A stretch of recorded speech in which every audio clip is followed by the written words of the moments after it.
No, they don't make them.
Well, from film to the real-life person, I've just dashed back from the fair, had something to eat, and now with me, Malcolm McLaren, his very self. Hello. A popular man. So, first of all, tell us a little bit a very dramatic... Oh, stress, nearly dropped my paper. Tell us a bit about the exciting video that we saw. I mean, there was... Where did you make that? Which, the one just in Africa, you mean? Yeah. In Zululand. That's a famous war dance that defeated the English. That's right, 150 years ago. Yeah. And I just thought it would be something that would fit into Newcastle and other travelled places this time of the year. Very much so, yes, I can see that. I follow that thought, absolutely. All right. Well, did you have any particular exciting experiences out there? Yeah, I ate porridge 3 times a day. Yeah. And... a famous Zulu dish, in fact. That's right. It keeps you very strong, and it tastes a kind of beer that's made out of wood chips and yoghurt called sorghum. Oh, yeah. There's some people familiar with it in here. I believe they sell it in the hub over there. To you all to really give us some reference to this, which is your new thing. Well, no, it's not your new thing, is it? But it's sort of. Well, it's part of an album I made, which is really all about national dances, folk dances, dances that have emanated from the streets, okay? And Double Dutch is one of those things, and it's a dance that's, I guess, has come out of traditions of the Dutch immigrants, the rope makers, and finally found itself on New York streets. And there's a whole cultural movement going on in New York whereby people are beginning to learn to use music in a practical way and use their bodies in a demonstration of their prowess, and get involved. If you haven't got a dime in your pocket, one thing you own is your body, and your body's very important, and it's also a lot of fun. And Double Dutch, I guess, is the street's answer to Jane Fonda's workout. Yeah, so it's like almost like a sport as well as a... It's fast becoming a national sport now in America, and I think it's being chosen to become an entry in the 1988 Olympics. Do you do it yourself, this skipping thing? Yeah, I try, but between talking to you and looking at what those girls are doing... It was very hard, You've got to be very fit, okay? Yeah, it got me out. Man, yes. Cool. I mean, for instance, the energy involved in that. So do you think it's going to become popular here? Well, it's here tonight, and there's a demonstration of it, and obviously you've got a video going on at the same time, which was shot in a Harlem gymnasium, and it involves all sorts of things. There are certain do-si-do movements, speed jumping, freestyle, which incorporates sort of movements like spread eagling, which is your legs splitting far apart. Oh dear. But it's all about learning to kind of get involved in the ropes and building up a sense of power with your body. Yes. which they obviously have done. Well, we're going to see the video of Double Dutch in just a moment. But just before we do, I'd just like to take a very quick look at this in case people think that it's just something ridiculous on the bar. Well, it is something ridiculous on the bar. It is your very own... Customising, you see. It's about self-promotion, just what these kids do down here. That's like doing it to your own dual cassette player, you know, and it's called a duck rocker, okay? It's got buffalo horns on it and wing mirrors and God knows what else, but really... Okay, well, I'm going to have to stop you there because they're showing me a sign that, in fact, in a few 4 seconds, we're going to see the Double Dutch. I shan't worry, but I'm going to build one of those. I'll carry on talking and we're probably into the video now as we speak. Yes, we are.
Incredible demonstration. I don't think I've got the energy to do that. But Dave Walker, you're the president of the US Double Dutch League.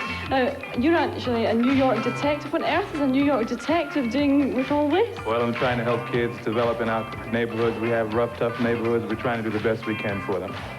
I'm a community affairs specialist for the New York City Police Department. I mean, how do you manage to get sort of kids' enthusiasm for doing this sort of thing? I mean, they have to be really fit and enthusiastic. Really, there's a great deal of demand for the sport of double dutch. We're really developing it worldwide now. It's national in the USA, and we're trying to get more countries involved throughout the world. I mean, are leagues being set up in other countries now? I mean, any plans? Trying to do the best I can. I hope we can pull it off here in London, because in the United Kingdom, really, because we love the United Kingdom. Well, I should be joining one of your clubs, let me say that. So, listen, girls, wait.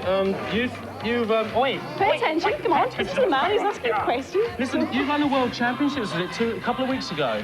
Yes. What did it feel like? Is this the first ever World Championships in New York? No, it was, this was the 10th anniversary. And, I mean, is it easy to get started? How do you actually get started? Could I do it, a twit like me? No, he couldn't. Well, when I was in 5th grade, I was in a gym and my coach asked me to join the team. Now I'm in the 9th grade and I'm still jumping. But listen, I mean, how important is the music to you for doing this? Because it's not just a sport, is it? I mean, you really sort of get into the sort of thing that Malcolm's doing here. I mean, what are your particular tastes in skipping music? Yes. Yes. Oh, well, there you have it. I mean, what more do we need to say? So listen, Muir, look, we're gonna get them in around Britain. He loves this. Anyway.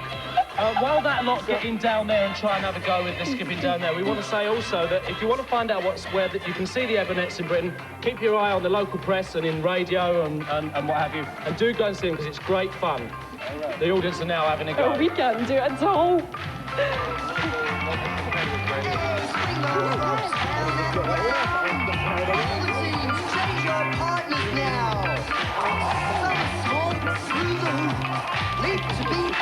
So keep on coming. Hey, watch your feet. To win the double dutch, stay